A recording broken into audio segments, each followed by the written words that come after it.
15 اور 16 اکتوبر کو پاکستان میں ہونے والی شنگھائی تعاون تنظیم کانفرنس کی میزبانی پاکستان کی اقتصادی، دفاعی اور معاشی بحالی کی جانب ایک اہم قدم ہے۔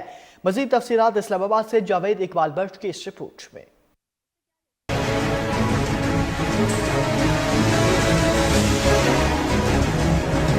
2001 میں 6 ممالک پر قائم ہونے والی شنگھائی تعاون تنظیم کا مقصد آپس میں اقتصادی، بین الاقوامی سلامتی اور دفاعی تعاون کرنا ہے۔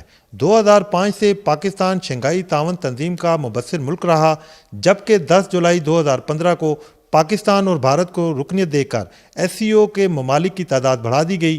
ایس سی او کا انتظام ریاستی کونسل کے سربراہوں کے ذریعے کیا جاتا ہے، جو کہ اس کا فیصلہ ساز ادارہ ہے، جس کا اجلاس سال میں ایک بار ہوتا ہے۔ اس تنظیم میں علاقائی انسداد دہشت گردی کا ڈھانچہ بھی شامل ہے۔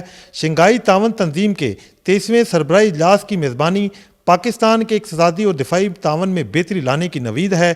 عالمی مبصرین کے مطابق پاکستان میں منعقدہ ایس سی او سربراہی اجلاس سے پاکستان میں پیدا سیاسی عدم استحکام، معاشی اہداف میں بہتری آئے گی۔ اس حوالے سے حکومت پاکستان کی جانب سے کانفرنس میں مدعو کیے جانے والے معزز مہمانوں کے استقبال کے لیے تیاریاں جاری ہیں۔